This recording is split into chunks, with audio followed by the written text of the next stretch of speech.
pasti makam-makam tersebut akan diba'alawikan. Kita sudah lama mendengar ada desas-desus tentang adanya proyek besar kaum Habib yang mencari makam-makam tua yang tidak terawat, kemudian makam tersebut mereka jadikan sebagai makam leluhur mereka dengan memanfaatkan Lutfi bin Yahya, orang yang dianggap oleh sebagian orang sebagai wali kasyaf, untuk memverifikasi kebenarannya. Ini bukanlah sebuah isu sampah atau fitnah belaka, karena dalam pembicaraan Kiai Syarif beberapa waktu lalu, narasumber memiliki data yang valid bahwa sudah terdeteksi ada sekitar 300 makam di daerah Pantura yang akan menjadi target mereka. Dan fakta yang benar-benar sudah terjadi dan tidak bisa dibantah adalah penemuan makam yang ada di Semarang, yang diklaim oleh mereka sebagai makam KRT Sumodiningrat, dan diklaim pula bahwa Sumodiningrat adalah Habib Hasan bin Toha bin Yahya.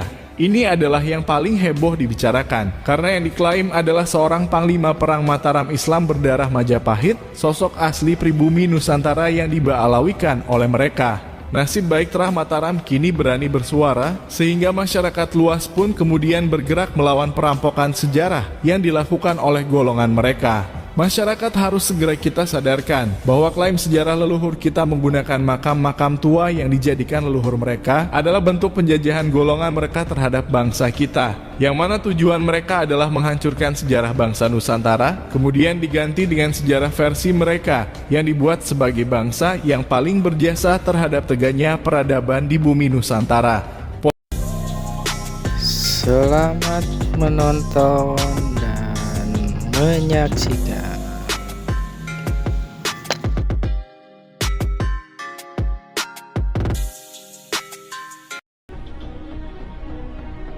Di tengah keterkejutan dunia atas kekuatan rakyat Palestina yang berhasil membombardir kaum Zionis Israel yang selama ini menjajah mereka, kita yang di Indonesia pun dikejutkan dengan terbongkarnya sosok agen Yahudi Israel, Hani bin Yahya, seorang yang pernah tercatat sebagai pemilik arena judi sekaligus pengelolanya, yang saat ini diulamakan oleh sebagian umat Islam bangsa Indonesia.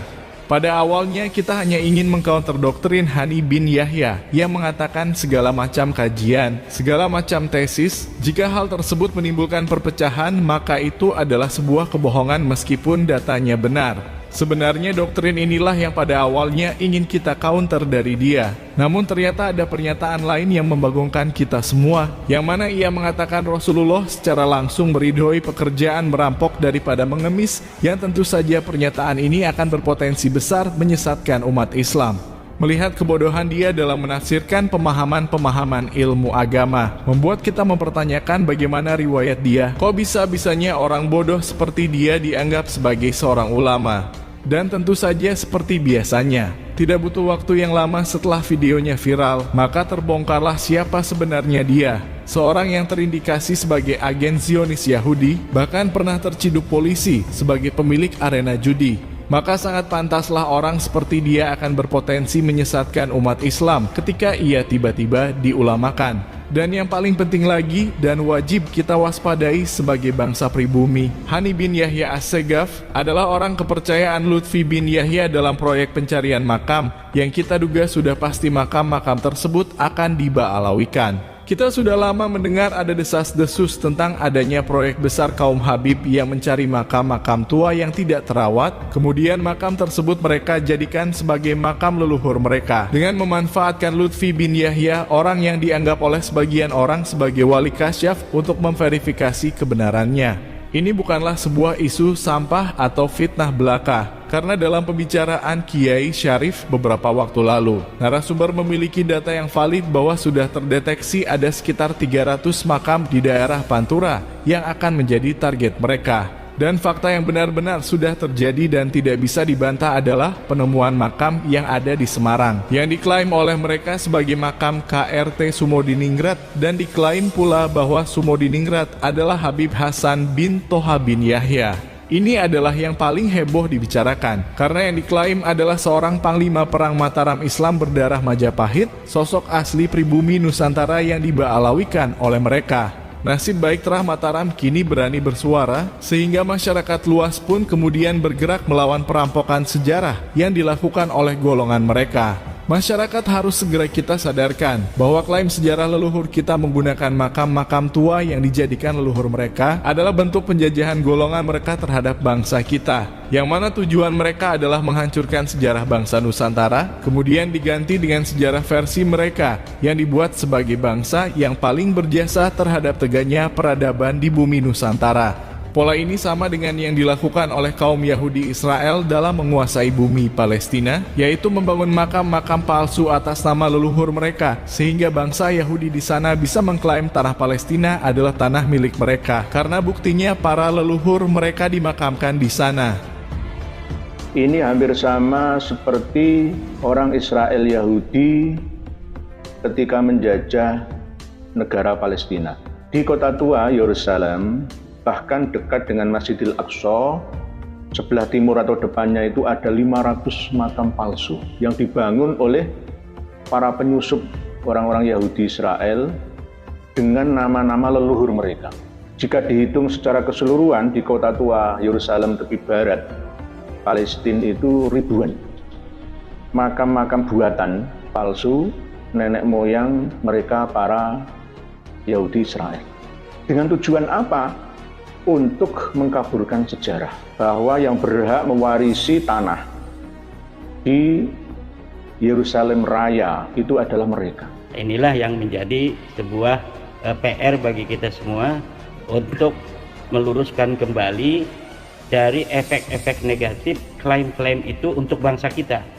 Karena Kiai Mujahidin sebuah klaim terhadap sejarah, apalagi sejarah yang sudah mapan dari keluarga Nusantara, misalnya kuburan yang diklaim namanya dengan nama-nama tertentu yang bukan dari Nusantara, itu akan berimplikasi terhadap kesejarahan masa yang akan datang, di mana nanti akan terkaburkan antara sejarah yang sesungguhnya dengan sejarah yang terbentuk mulai hari ini, yang kemudian akan diyakini kebenarannya pada masa yang akan datang.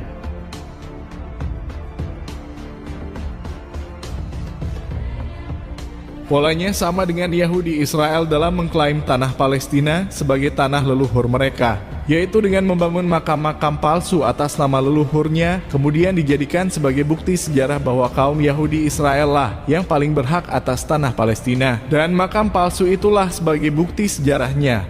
Melihat kasus yang terjadi di Palestina, tidakkah kita sebagai bangsa pribumi Nusantara belajar dari kejahatan kaum Yahudi di sana?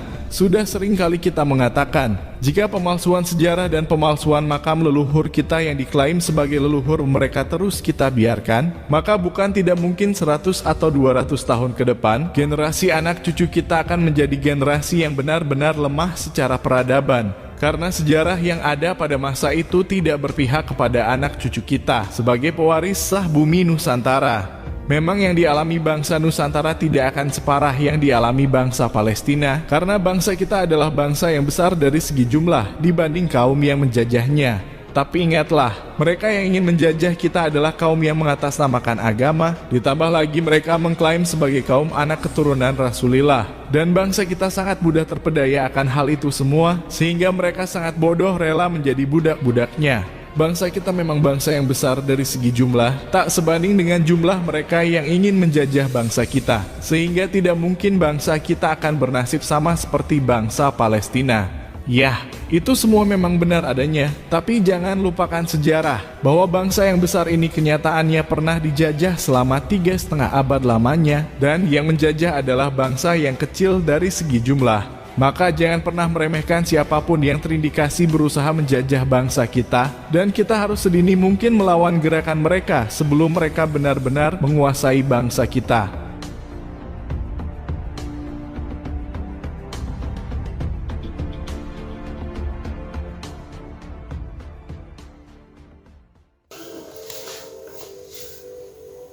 Para sahabat muslim semua,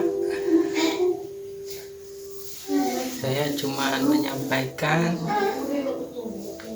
gimana polemik nasab ini bisa berkembang sampai sekarang.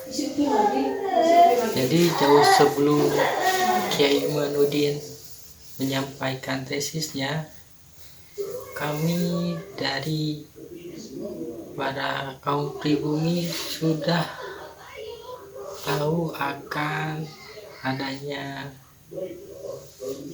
pembatalan nasab dari kaum Balawi melalui channel Cokro, yang dimana telah disampaikan secara gamblang tentang kaum Balawi ini.